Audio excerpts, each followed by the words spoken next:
Hey everybody, it's Chris. I've got a new survivor interview for you today, a holistic survivor. Her name is Gigi Jones. She was diagnosed with colon cancer in 2015, and she chose to forego conventional treatment. She did not have surgery, chemo, or radiation.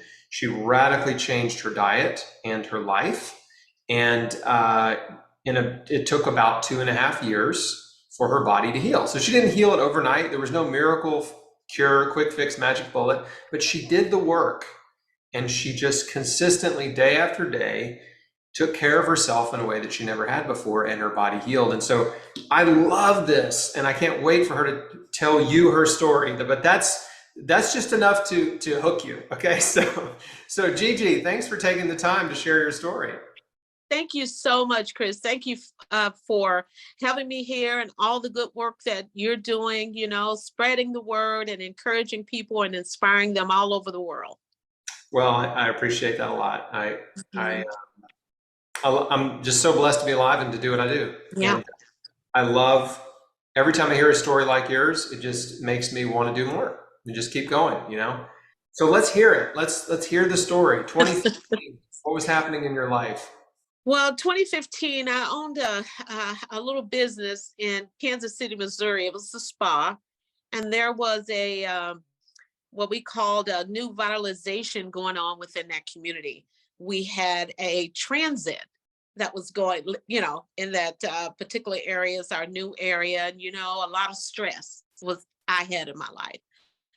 I lost a lot of customers. They couldn't get through the door of my space. However, out of all of that, I didn't know that colon cancer was lying within dormant in my body, without getting tested. So of course, at the time, when you're a small business owner, it's pretty tough having insurance, But some of us are against Obamacare at the time, but I wasn't. They saved a lot of small businesses, and I was able to obtain insurance through that. And I decided to go ahead and have a colonoscopy and everything else that I needed because I was turning 50, the big 50, and did that and thought everything was fine. And, you get the phone call to come back in, because there was some results that came back from the test and we need to have a talk, have a discussion. So wait, And when you had your colonoscopy, did they not even mention that they saw something? they did not. They told me that at that time, they said, "GD, we just want to take a biopsy. We sure it's not anything, but they Okay, didn't so say they saw exactly something. what it was. Yeah, they didn't say exactly what it was. Right. And they did that. And the biopsy results came back and it was colon cancer.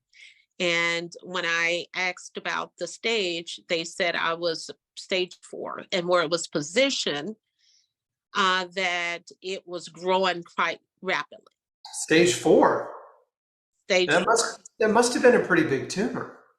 You know what? I was a happy-go-lucky person, and I was always happy. But to hear something like that, I went into the state of sadness, depression, of loss, of suffering, of just how am I going to tell my children? How Yeah. am I going to tell my family this? Because I don't know. I thought I was healthy, Chris. I thought I was eating healthy. I thought I was this, person that ate some vegetables and that was on my plate. But I did have at that time, I don't know what I thought health was.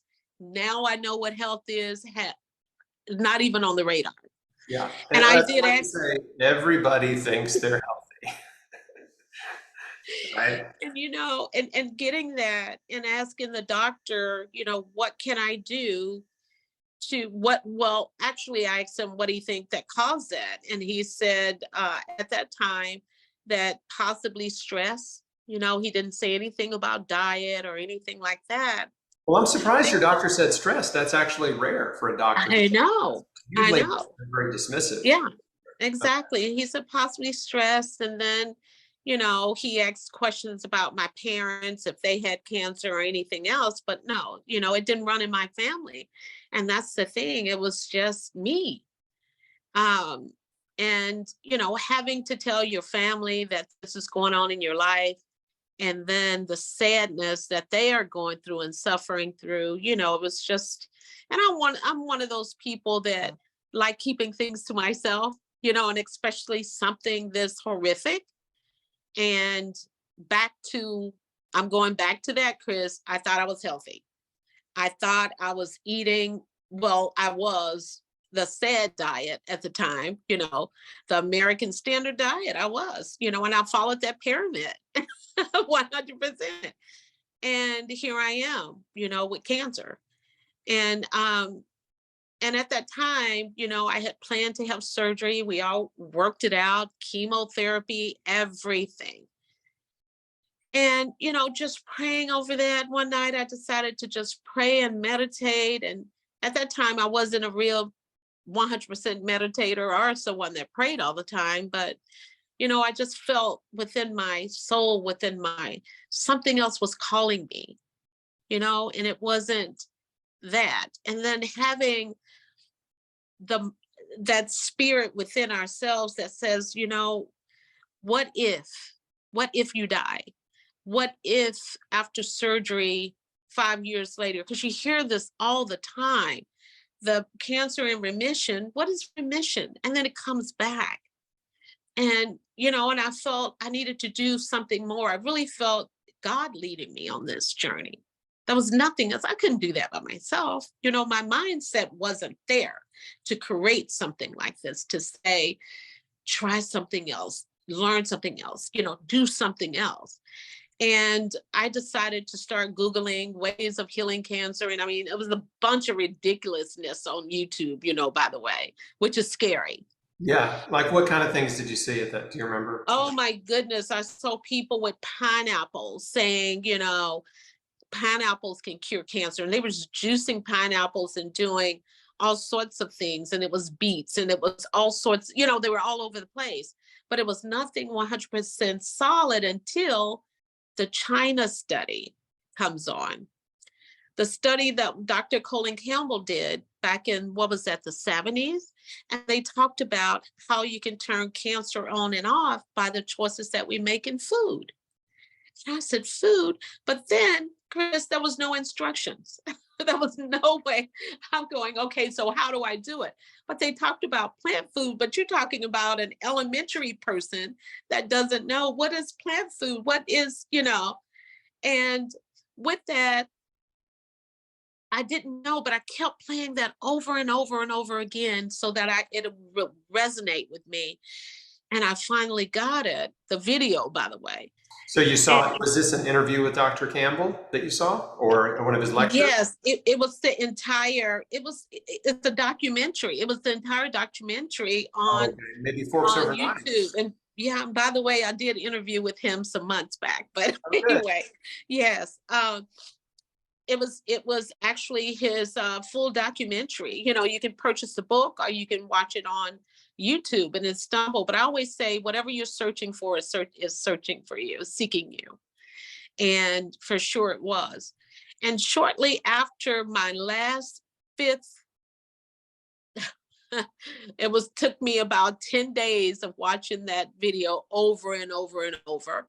Hippocrates Health Institute came on, Brian Clement, and he talked about how pretty much the same thing that Dr. Campbell, Colin Campbell talked about, but they really talked about how they help you heal yourself, not them, you, because we have to do the work.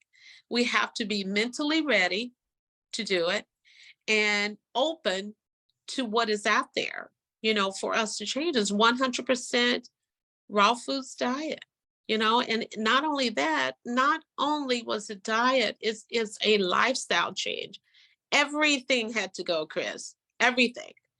And once I contacted them and I was ready, I went there and I spent 3 weeks learning all that I could, sprouting, raw foods. Still, the food was so delicious. But I tell you what, I thought the menu was going to change like the second day. I'm like, oh, I can do this first 2 days, second day.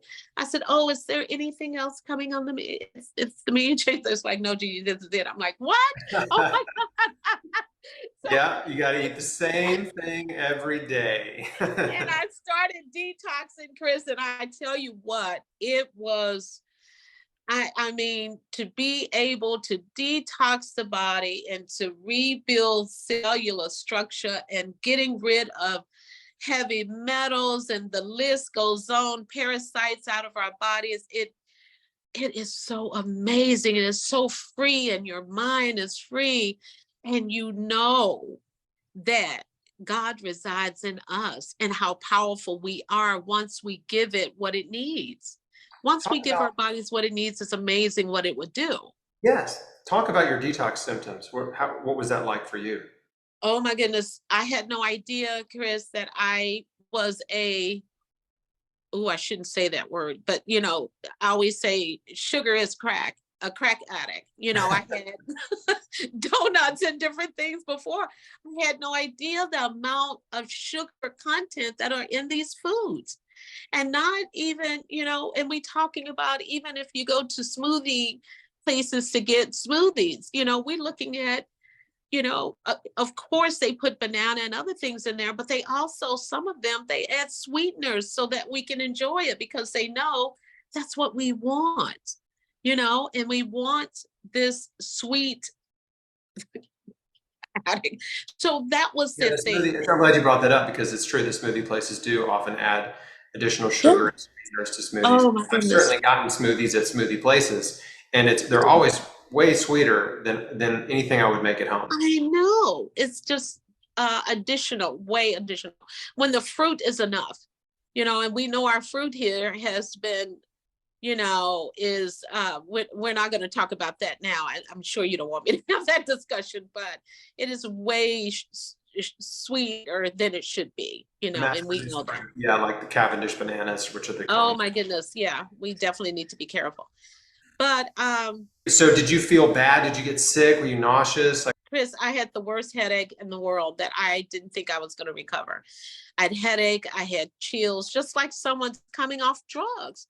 Isn't that right, Chris? When you think about, when we were saying about sugar, it is a drug. And this is what happens when you come off. But now, let me tell you what, it wasn't bad. I don't want people to think, oh my goodness, I can't do this because of the symptoms and what I'm going to go through.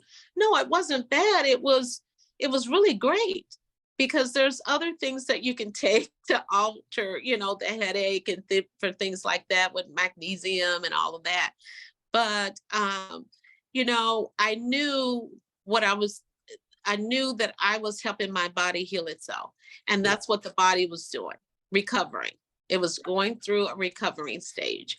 And that's what it was doing. It had all of the self-defense mechanisms saying, okay, what do I need to do for Gigi? What do you need? What do you need? To about that. And I did have a fever. And that was great. And we know how the importance of having a fever is, when we're talking about removing toxins from the body and so on and so forth. And it was a dramatic change for me. I had no idea that this world existed in 2015. And spending time there, and learning all that I could so that I can bring it back, and and this lifestyle be a part of my entire life. I got rid of all of my leather, Chris, that was in my closet.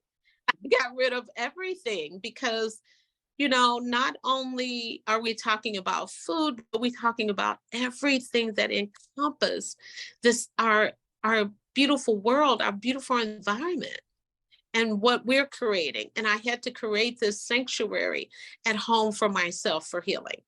And that's what I did. yeah, that's so great. And everyone experiences detox symptoms differently. And for Yeah. some people, it's they're just tired, low energy, they just don't feel great. Other people have more extreme reactions, like you said, fever and chills and a really bad Oh yeah. headache. And again, not to scare anybody off, but what happens sometimes is when a person embarks on, let's just say they adopt a raw food diet, and they start to feel bad, they think, oh, I can't do this. This is just making me feel bad. This isn't, my body needs meat, or my body needs, Mhm. whatever. And like, I can't, and they don't understand what's happening. right? Yeah. They don't understand that this, no, this is detoxification happening. This is actually good. Hang in there, right? This is not forever. It's just Yes. for maybe a few days. You're going to feel like crap, and then you'll turn the corner, right? Right. And it is temporary. And it only lasted, for me, it only lasts 2 days. And for most people, some people don't have those symptoms, even if they eat was eating worse than I was eating at the time, Chris. Some people don't have any symptoms at all when when they're detoxing, maybe just a little bit of what we call brain fog, Right. but I experienced that. And again, hey, it's only about 2 days, 2 to 3 days. I don't think anything longer than that. But what you're doing is getting rid of all of that out of your body and being able to think and allow your body to heal itself naturally. And that's what detoxing does. Yep. And you can also, you may have increased mucus. You might, start Oh, coughing yeah. up stuff. Oh, yeah. You could have diarrhea. Like Blowing your there's a lot of nose. things that can happen. Yeah. Yeah. So just as a primer for everybody, just if you've never done anything like this, yeah, expect the unexpected. It might be mild. It might be, surprising, but you just got to hang in there because your body is really doing something important. So you went to Hippocrates for 3 weeks, started detoxing, then you started feeling good, and then what was the next step in your process? You went home and just started reorganizing your life. Exactly. It came home, and because I had to stay on this journey, for me, Chris, was 2.5 years. Um, and that was eating a raw foods diet. I had to purchase a juicing, a dehydrator for my food, and just setting everything up, getting rid of the things that was in my home before. Because at that time, Chris, before that, I was eating meat, and we're not even going to talk how much of it. The fried chicken and the baked chicken and the fish, fried fish and everything else, and ice cream. And so I had to get rid of every single thing. But you know what, Chris, within 3 weeks, I didn't want it anymore anyway, because how I felt, you know what I mean? I felt so great. I was strong. I was working out for for that entire 3 weeks, 21 days, so to speak. And my entire life's changed. And I really believe, and I started, learned about meditation, infusion therapy, and I was journaling, so my entire world, my entire life changed. And I was so grateful for that. And then getting back here, and that's the thing, when you on that journey and you come back from somewhere, like I did, you definitely going to have to lose people as well. Not just setting up your kitchen and all of that, but some of your friends, you have to get rid of them as well, because they don't understand it, but they love you and they want to support you. But I had friends that were saying, why would you put your family through this, that you have cancer and you want to heal naturally? What is that? Why are you doing that to everybody that love you? You could die.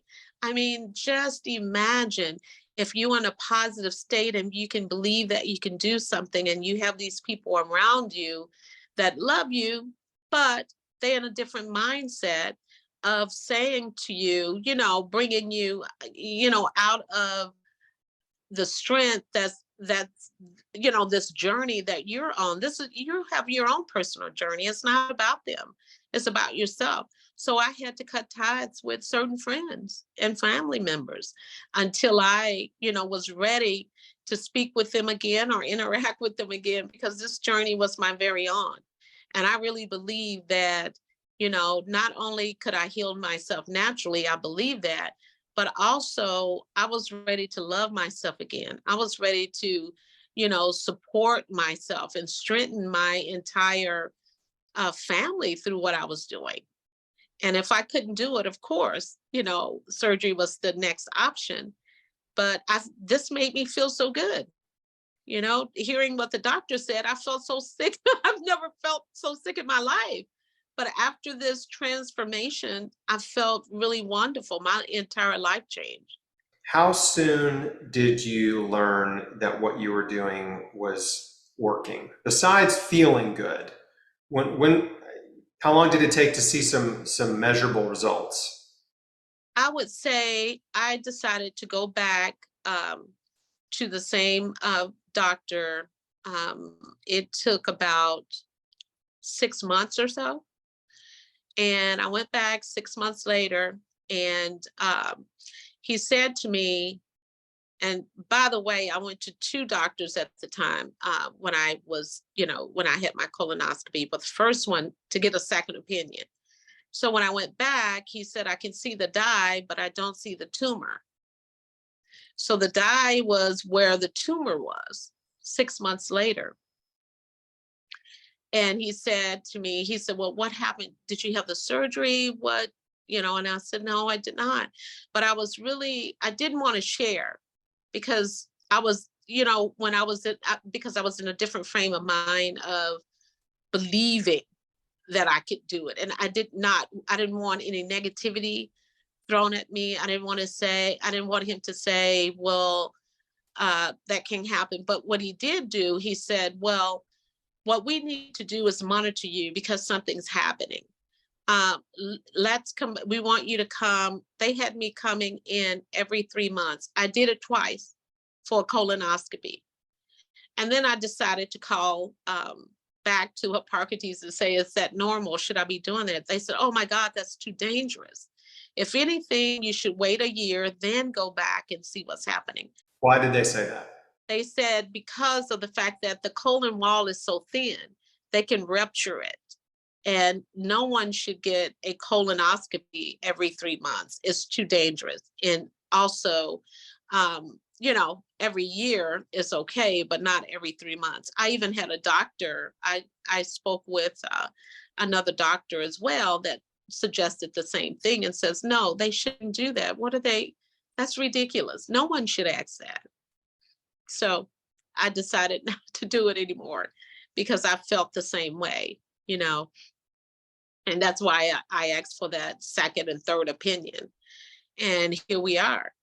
And now I stayed the course, meaning raw foods, for roughly about 2.5 years. And now there's no cancer in my body at all. I think everything is up to us, Chris, what we decide to do with our lives, what we decide to do with our health. And it can be done. Food does heal. Yeah, they told you were stage 4. Were there spots elsewhere in your body that came up on a PET scan? It did. We did the CAT scan and everything. And so what happened, I believe what happened, because I was also receiving high doses of vitamin C. And that's something I didn't speak on, but I was receiving high doses of vitamin C every 4 days, very high doses. Mm-hmm. And I believe that was able to shrink some of the tumors, as well. But it was causing me to suffer from some liver disease as well. So we were able to support that, through infusion therapy. So you had spots on your liver. Yeah. Mm-hmm. I had IV vitamin C as well. I want to say something really, I know that we're interviewing me, but I watch all of your videos. I've seen you all over. And by the way, Chris, since this journey of mine, I'll open a raw foods restaurant, and I have people coming in. Do you know Chris? Do you know Chris? I said, of course I know Chris. And Now you really know me. now I can share about Chris. Because one lady was so excited. She said she heard about us on this one website. She came in, Happy Cow, and she talked about you the entire time. And she said, I'm going to reach out to Chris. I'm going to reach out to Chris because you guys should know each other. This is wonderful. But I hear about you all the time, Chris, because the majority of people that come to see us either have cancer, are looking for ways to heal, or something is going on in their life, the majority of our customers. But I'm going to say everybody loves Chris. I love that you opened a raw food restaurant. That's amazing. And Yeah. it's awesome because, you're attracting people, right? And I imagine your restaurant is becoming a hub where people can come and meet you and connect and get information, and then, use that to continue their health journey. And, there wasn't anything really like that in Memphis when I was diagnosed. And, Wow. like, I wish there would have been. Memphis was just like a black hole of, Mm-hmm. there's Yeah. no healthy stuff. It's like, so we had one Whole Foods, and there was Yeah. like two naturopaths. I mean, it was like, yeah, it was hard. And it hasn't gotten much better actually since then. But Yes. And so you were in Memphis, and I'm in barbecue Cowtown in Kansas City, Missouri. So in 2015, there was absolutely nothing. But the dynamics here is changing. We're the only raw food restaurant here in Kansas City. But after my journey, Chris, I decided to learn all that I could. I studied under Dr. Colin Campbell. I went back and became an ambassador and health coach under Hippocrates Health Institute, and worked with so many other holistic physicians. Now I write nutritional scripts for doctors in Kansas City area, and I'm a nutritionist and a dietitian. I'm just trying to do my best. So have you seen, it seems to me like I have observed that there seems to be a growing movement of raw food in the Black community. Are you seeing that? I'm just now seeing that. I really am. I really am. And before, my customers weren't, you know, when we look at it, it wasn't majority, the minority. They Mhm. were all, like you, Chris, white folks. Yeah. And when I came back and I was hosting workshops, they were all white folks. And now I'm starting to see Black people coming, and they're like, okay, it's time for a change. Because as you know, Chris, as it relates to the African American community, our numbers, COVID, high blood pressure, diabetes, heart disease, all of this just run rapid within our community, obesity, even in children. Right. No, even in our children. And I think now we're starting to wake up and saying we're tired of suffering, on so many different levels. But now they're starting to understand that this is it. Because I call soul food, Chris, slave food. Because our people, our ancestors had no other choice but to eat that. But then we grew up, it's like generation after generation still eating, hog mogs and what do you call it? Chitlins. All sorts of other stuff Yeah. that they get together for Sunday dinner, and they're eating all the wrong foods, saturated fats, sugar. It's time for a change. And I think that we're waking up now and seeing, okay, we're tired of being sick. Well, some And of those soul foods are great though, like collards, I cabbage, know they're pinto great, beans. But Chris. yeah, when it's a bunch of bacon and ham And and ham and brown oil sugar, and salt and yeah, so everything else that goes into it. We can still eat it. yeah. But, I know before when I was making it for certain folks, they're like, oh, I can't eat this. It needs some ham in it or whatever. And I'm going, no, it does not. This is the way it's supposed to taste. This is what, makes it taste so good. But can you imagine? I'm sure before we arrived, a lot of our ancestors wasn't putting ham and all of that in greens and cabbage because they couldn't afford to. They didn't have it.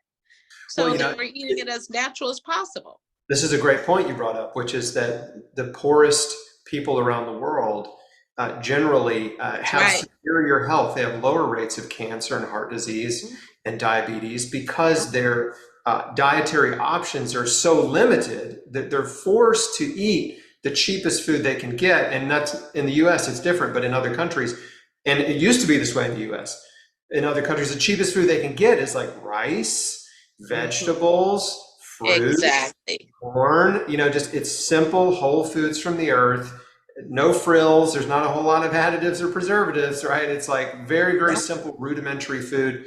and very little animal food. And that is the way it was in the U.S. in the poor communities, white and black, right? For Right. many, many years, hundreds of Absolutely. years, right? They were growing their own Absolutely. food, and Right. it wasn't until the rise of industrial food and factory food and fast food that it became easier and cheaper, right, to run through the McDonald's drive-through than to grow your own cabbage and collards and beans and all that stuff. So I mean, there was a Absolutely. big shift in It the was a 20th big century. shift. A big shift. And you're definitely right. And you still have people, in other countries that grow their food that, are poor and they decide to grow their own food. And this is why they're still healthy. And I forget what part of it is in Thailand of the small community that lives for over what they're all over 100 years old. Okinawa. Because, yes. Yeah, Okinawa. And the China study is largely investigating these, just Yeah. millions of people across China, but millions of these people are poor, Oh, of right? And so course. they just eat a very simple diet of mostly vegetables and some fruit and very little animal Exactly. food. And yeah, so it's Exactly. that same principle is, or I'd say phenomenon has been studied over and over and over on every continent, all kinds of people groups. Yes. It's not a Yes. genetic thing. There's no, for example, You're definitely right. there's a statistic I love to share because it's so fascinating, is that the sub-Saharan Africans, their rate of colon cancer is found to be 50 times lower than Americans, right? Even African Americans. So it's not a genetic Absolutely. thing. It literally has to do with Yeah. the fact that they are eating a very different diet. And there have been follow-up studies on that people group. And a follow-up study, I talked about this in my first book.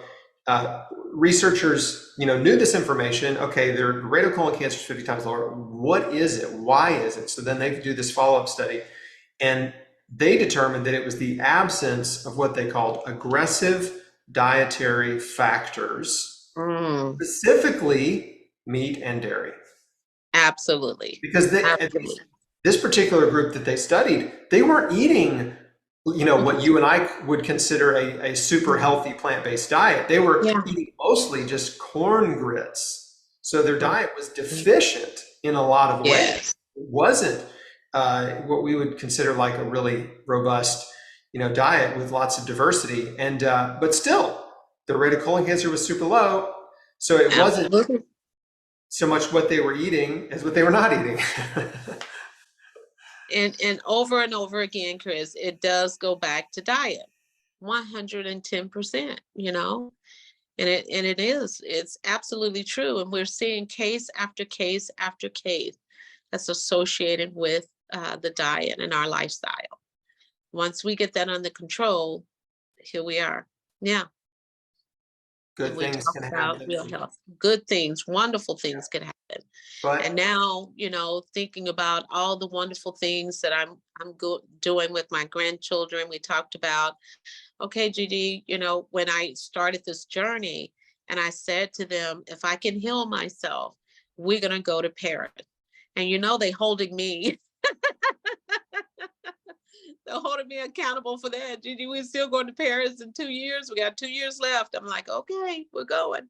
better save So up. yeah, get ready, get ready, get ready.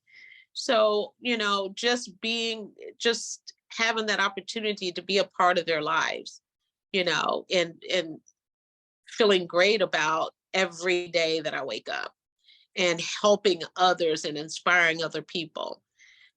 It just doesn't get any better than this. And I am going to stay the course. And that's what it's about, staying the course. Yeah. I heard people ask, they said, Gigi, if you healed yourself from it, why don't you go back to, if you okay now to go back? I said, why would I want to? I feel too good. I feel too great. Why would I want to go back to that lifestyle? I would never. Yeah, So, this is it for me. so talk about, are you 100% raw now, or do you just eat a plant-based diet?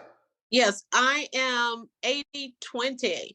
Got it. I'm about 80/20 being in Kansas City. So I have a lot of hot soup, but I do eat raw. Everything else is raw. It's mostly just the soup, something like that I would eat. Something water, Yeah, but fruit. everything else is raw. I do eat a little fruit, blueberries, and that's low in sugar, and blackberries. That's my diet now, and lots of water, and try to sleep as much as I can. But running a business, it's kind of fun. Describe a typical day of meals for you, breakfast, lunch, and dinner. What is that? Okay, so 100%. So anyway, let's say when I wake up in the morning, my breakfast is usually room temperature water with lemon juice. I have that. And then let's say midday, I would have a tea, maybe lavender mint or something like that.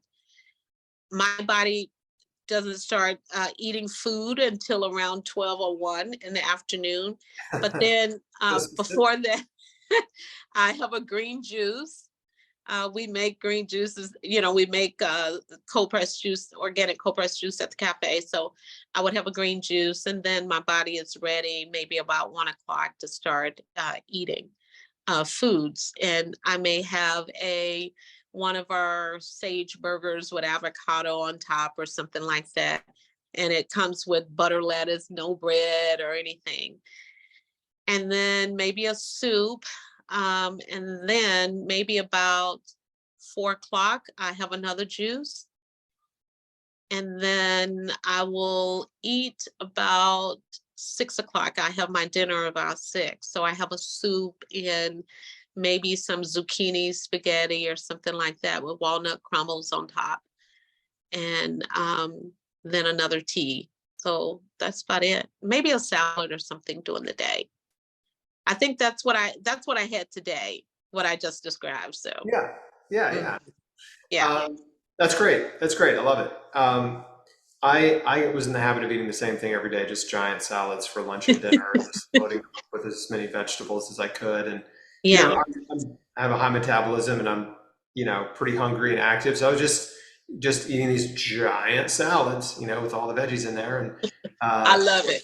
drinking fresh juices throughout the day, and Hmm. I definitely ate or consumed more fruit than you did, but it was still mostly berries and blueberries, Yeah. blackberries, Oh raspberries, yeah.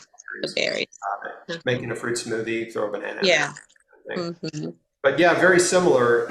We did a lot of very similar things, and this is why your story is so important. Why I do these interviews, folks, because if you watch the survivor interviews, if you pay attention to people who've healed, you will see the common threads over and over and over. You will hear the same advice, right? From different people who've all achieved the same result, right? Reversing terminal cancer, advanced cancer, heart disease, diabetes, lupus, MS.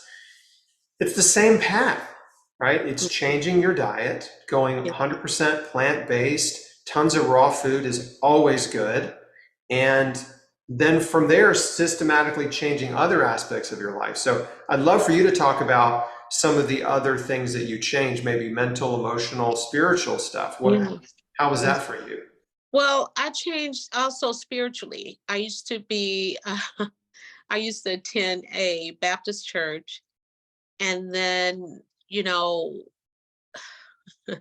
my whole mindset, spirituality changed, and I started attending like a unity temple where they teach, other practices and meditation and a little bit of Buddhism. But, I just wanted to go back to, for me, my life changed to just kindness and peace and love. And God is not going to kill you, you're not going to hell because you decided to, curse or something like that day.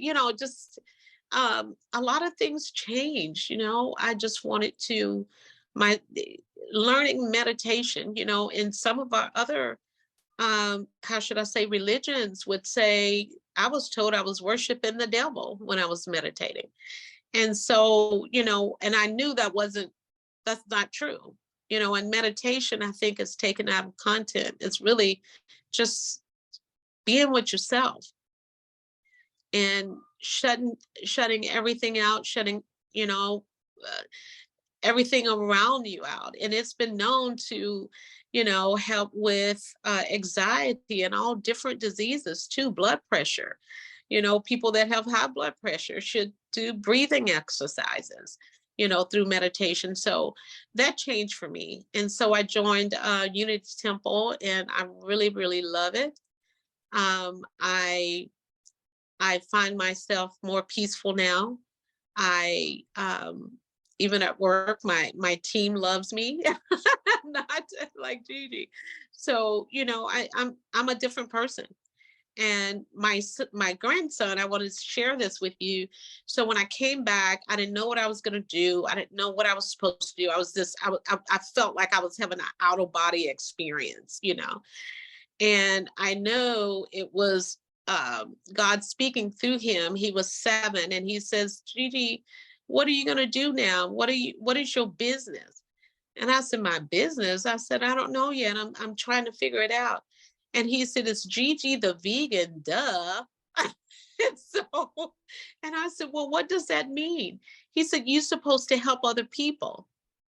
So here we are. Yeah, I'm glad you brought meditation because it can definitely be a spiritual practice, but it can also just be a very simple physical practice. In other words, Absolutely. meditation is beneficial to the brain and body in the same way, but different as actually exercising, right? When you sit Absolutely. quietly, right? When you sit quietly with no distractions and you just focus on your breath and you pay attention to your thoughts and you just give yourself a 5 minutes or 10 or 20 minutes of just peace and quiet, while you're awake, right? It's conscious peace. Right. And Consciousness.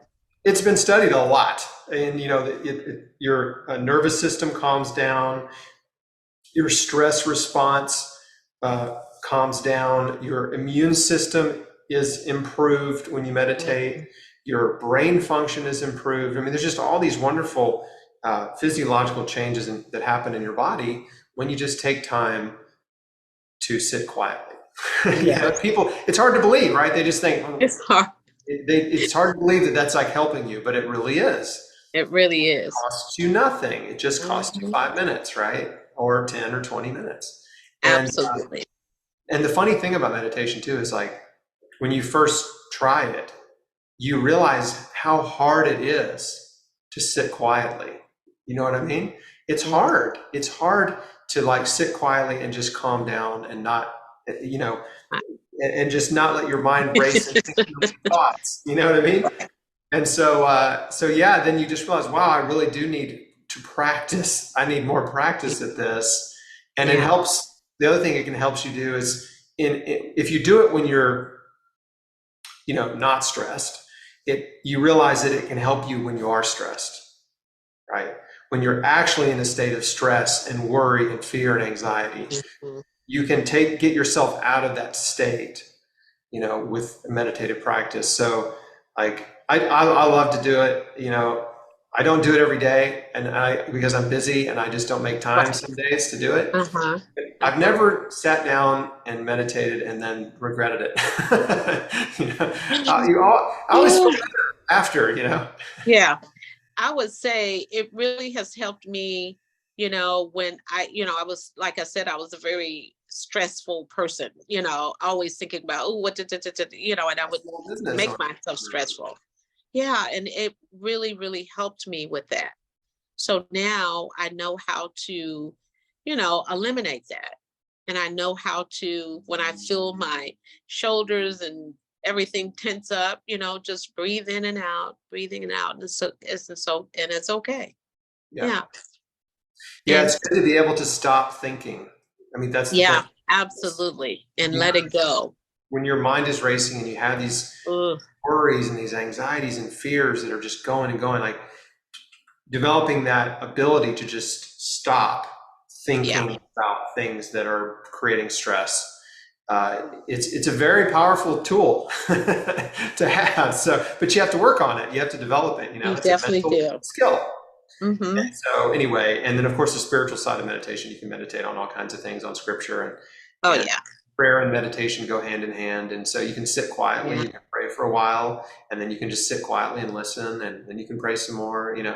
So there's a lot of ways to do it. There's no one perfect way. And that's right. The fact is, if you just sit down and try, you're doing something good for yourself. Absolutely. And I like the fact that you mentioned it's been scientifically studied, the benefits of meditation. And especially, with someone that has, high blood pressure and different things like that, that you can actually monitor and lower your blood pressure through meditation, as well as even it's great for children. you know some parents tell them to sit in the corner and actually, what I say, sit in the corner without a cell phone or anything else and just let them be. But I say, it just, to me, now they're offering it. I'm going to this real quick, that they're offering meditation in schools now for kids that are in, fourth and fifth grade, starting them off early. Some schools are allowing that instead of putting kids in the corner, they're teaching them meditation. And I think it's Yeah, so when I was a important. kid and they put me in the corner, I would just meditate on how angry I was. And mad at the teacher. Yeah. I would just sit there and fume, like about being in trouble and just like wishing I had superpowers and I could, I don't know, Yeah. escape from the corner Absolutely. with my friends. And Yeah. now, meditation is there. I wanted to ask you, because we're getting short on time here, and I think this is really important, is what do you say to cancer patients, right? When they come to you, and they want to know what you have to say. This isn't let me try to talk you into something. Like when they come and say, help, what do I do? I just got a diagnosis. Like, what are the things that you feel compelled to tell them right in the beginning that they need to hear? The first thing that I've done, I've had two this week. You know, one thing that I ask them is, are they ready? Are you pondering this lifestyle holistically, or is it surgery? I never would talk anyone out of surgery and listening to their doctor ever, and some are ready and say, one of them said, I just want to go holistically. I'm just not going to have surgery whatsoever.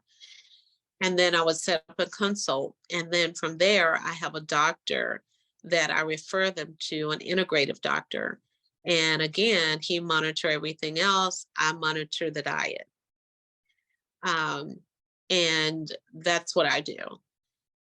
And then I also refer clients that are, let's say, stage 3 or 4 to, where I went, because I believe sometimes you have to get away from your environment, because a lot of times it's not just what you're eating, but it's where you're sleeping and everything else that's going on, and the people that you're surrounding yourself with.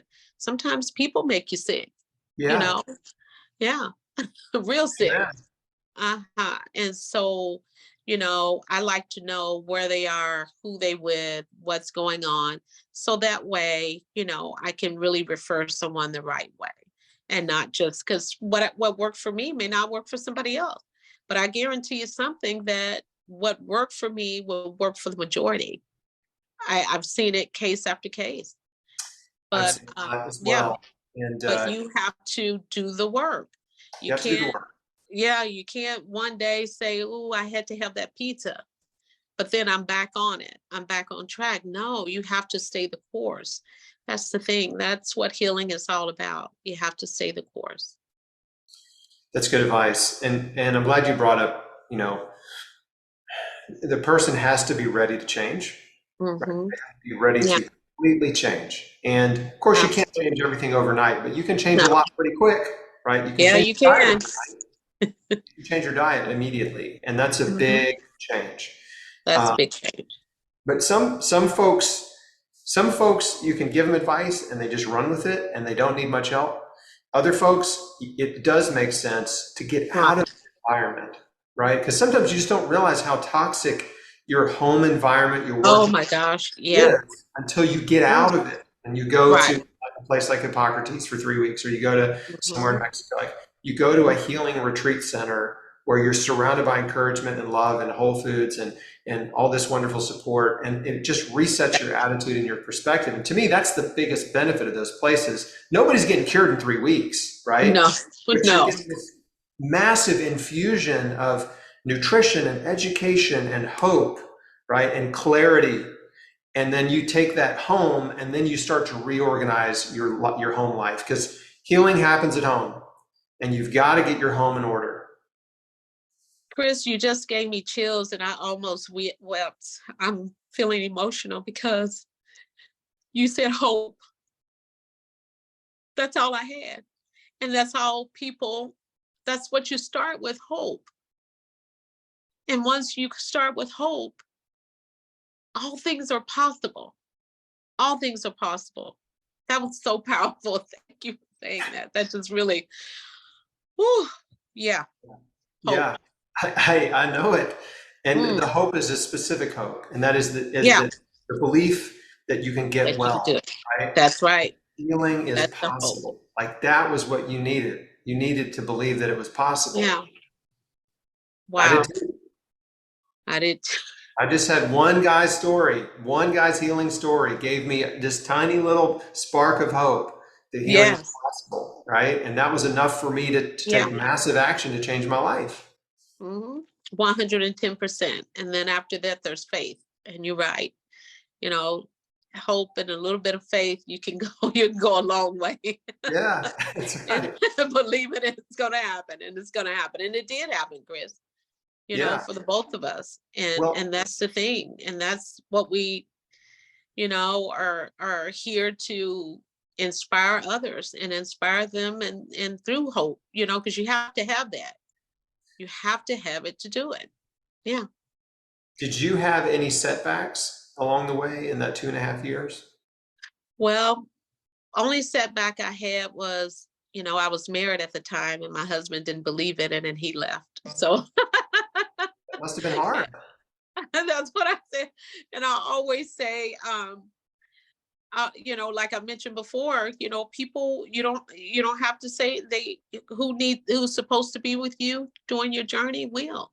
And some people will leave and others you're gonna, you have to exit them along the way anyway for you to heal. And that was really, I would say that was really the only struggle that I had 100%. But the struggle in the beginning, like I mentioned, was I thought the food I was going to eat was going to be maybe for a couple of weeks, but getting into this lifestyle and now embracing it, I wouldn't have it any other way. No other way. Yeah, that's great. And it really, I mean, I just kudos to you, because Thank you. a relationship or divorce ending, yeah, relationship ending through divorce or whatever. I mean, that's really hard. I mean, that is a really, Yeah. really difficult emotional Hmm. trauma. And Trauma. Yeah. some people, that kind of emotional trauma would send them on a downward spiral. Hmm. In the middle of a healing journey, like, it happens. Like, Yeah. something bad happens on their healing journey, and they just fall apart. Yeah. And things start to go the wrong way because Right. they lose their motivation, they're depressed, they're, just all those things. Yeah. So much discouragement and despair and hopelessness that you're fighting anyway with cancer, and it's like you lose your. Exactly. Yeah. And so how did you, I'm sure you struggled with that, but did you also have that sort of inkling of an idea that maybe this is a good thing in the long run, or? Yeah, because I wasn't ready to go back to that other lifestyle of eating meat and dairy and all that stuff. And he was still on that journey. But then, my new life, setting up, like I said, coming back with dehydrators and juices. And some people aren't ready for that. And then it questions, did that person, really love you? But again, all the tools that I was equipped with, all of what I learned, even, loving myself unconditionally. And I knew I was really healing, not just for myself, but my grandchildren, and focusing on the people that love you. And that's what I focused on, my grandbabies, my son, people that love you unconditionally. And I had to do that. And I had to discard everything else, everyone else that was around me. I had to have the strength. And I tell you, Chris, it was the hardest thing that I ever did in my life, was having that strength to allow people to leave that no longer served me. And I had to release it. And, and I did a little ritual to release it with sage and everything, and meditation and knowing it's okay. Stay the course. It's okay. It's your life. So It's scary to step out of your comfort zone. And that probably is one of the biggest barriers that I think people have emotionally yeah, or mentally and emotionally to change because the future is uncertain and change is hard, right? It's it's hard to hard. change, right? It's hard. And It because is really you're hard. worried about what people will think of you, you're worrying about whether you'll succeed or fail. There's just all these little anxieties that come along with radical life change. Can you do it? And it makes me so thankful because, my wife thought I'd lost my mind too. I'm Yeah. coming home with, a bunch of vegetables and giant bags of carrots and a juicer, and I'm sprouting, and I've got trays of wheatgrass, and she didn't understand it at all. And it did create a lot of tension in our relationship, in our marriage in the beginning. Yeah. And there was, I've told this before, but there was definitely a point in the early days of me trying to get well, where I was really enthusiastic and I was really excited and I was trying to evangelize, you know what I mean? To her, I was trying to get her on board, just constantly sharing things that I was reading and learning, and I definitely had that sort of what I call now the just add water expert. You know what I'm saying? The instant expert. Like I barely knew anything, but I thought I knew it all just instantly. Exactly. So that wasn't helping either. But it's at one point she said, "I don't like the person you're becoming." Yeah. Mm-hmm. And that was really hard to hear. Yeah. That was like a dagger. It was like, Yeah. because it made me, I was like, you don't understand. I'm doing all this to try to live and survive and whatever. But I just realized, okay, I got to cool it. I just have to let her I got to stop worrying about what she's eating. Exactly. And take care of me, right? Focus on, I got to take care of myself. I'm the one that is sick. Yeah. I'm the one that needs to get better. And I just can't worry about what anybody else is thinking about it or what anybody else is doing, because it's enough just to worry about me. So the story, my story has a good ending, which is that she did stick it out with me. And we're wonderful. So that's that means good. She loves you unconditionally. She really did. She really did love me unconditionally. And we started a family, in the middle of my cancer, which was a big risk for her. So all that to say, I mean, I definitely have talked to lots of cancer patients in 19 years, but having that support, if you have support, spousal support, family support, it is just so awesome and so wonderful. It and is. You need to thank God for it. If you don't have it, guess what? That's still no excuse, because at the end of the day, your life is up to you. That's right. It's up to you. And so if you have to go it alone, go it alone, right? You're worth it. You're worthy of life and health. And by the way, you will find support, right? The support is out there.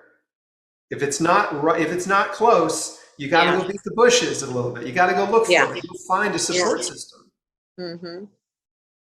And it is out there and available. And you just mentioned a couple, a few places, which was Hippocrates. And, there's a lot of other, resources that's out there that you can contact and information. And then there's Chris, and then there's myself. If you need to, resources that's out there. But again, like I believe whatever you're seeking is seeking you. And China study came up, and there I was. And again, you can, that's the documentary is right on YouTube. So, or you can purchase the book on Amazon if you like. So there's a lot of resources that's available. Here's a challenging question, not for you, but for the audience, which is, if you want help, if you need help, are you looking for help? Right? Are you actually looking for help? Because if you aren't looking, You may not find it, you may not get much, right? But you saying what you're seeking is seeking you, right? You got to seek, you got to look. Yeah, Because as you soon do. as you start that journey, there's an old expression that I think was coined by Brian Eno, but it's like once the search has begun, something will be found, That's right. right? 110%. You got to, Absolutely. but you got to start searching. You got to start Mhm. looking, reading, researching, watching videos, watching interviews. Like, Yeah, if you need help, right? You got to start looking, and it's right. amazing what you'll find. Absolutely. It will 110%. So now it's up, it's always, everything is up to us, it is. And once your mind is made up and say, this is what I want to do, even let's say, even after, if you decide to have surgery or if you had surgery, it's not too late to start. It's not too late to start on this plant-based lifestyle because it's going to only improve your life.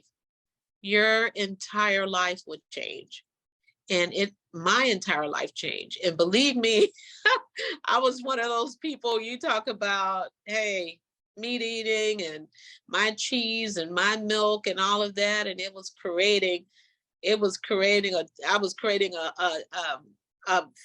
I was going to say this unhealthy. I believe I thought I was healthy, but I was the most unhealthiest person that I know. Now when I look back at it, but even my mind was blurry. I couldn't really function. I had a lot of stress in my life. And if I can change my life, you can too. And the information is out there and available for you to do that. And Chris has this wonderful book. Purchase that book. Get to reading. He has it in the book. Yeah, the So truth there's is, no, yeah, we are not special people. We're just yeah, regular people, you and I, who decided to take control of our life and our health yeah, and take massive action and change everything for the better. Like, that's what you decided to do. That's what I decided to do. yeah, And this is where we are now. And so I hope, my hope is that we are giving hope to people that are in a scary place, that are looking for answers and are not sure if healing's possible. And we're here to tell you it is. yeah. So where can people 110%. find you? How can they Well, connect? people can find me on our website is gigithevegan.com, as well as Gigi's Vegan Cafe. We're located in Kansas City, Missouri. And you can also send me a message on our website at the cafe, and it's Gigi's Vegan Cafe.com. You can send a message to there. You can check out our website as well. And you can contact me at the cafe, 816-605-1819. I don't mind giving out the phone number. Oh, that might have been a mistake.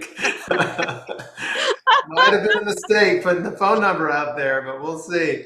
Oh, But so no, people that's say, great, Gigi, folks. don't do that. That's great. If you're in Kansas City, go Yeah, see Gigi, drop in on the cafe, get some great food. If you're passing through, drop in. I love that because, whenever I travel, I Google vegan restaurants, raw food restaurants, because I love to yeah, see what is available in different cities and try to drop in on those restaurants because there's some really just awesome places all over the place, except in absolutely. Memphis. But anyway, we've got a great place called City Silo that has a lot of plant-based food, but it's not raw. Nice. I travel to Arkansas a lot, so maybe I'll stop in Memphis and try it out. If you stop in, please let me know.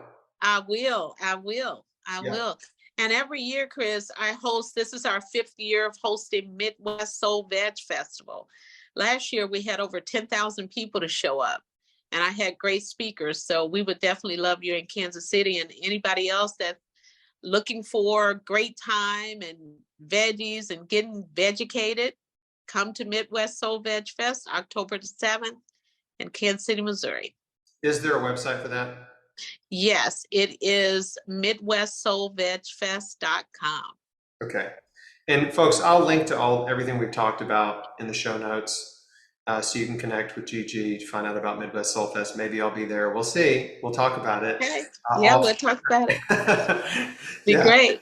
Yeah. Okay. Well, listen, we went over time, but this was such a sweet conversation. Wonderful. Just I just have enjoyed it so much talking to you and hearing your Thank you. wisdom and hearing your story and what you're doing. And it's just wonderful. And I just wish you continued health and happiness. And Thank I know you.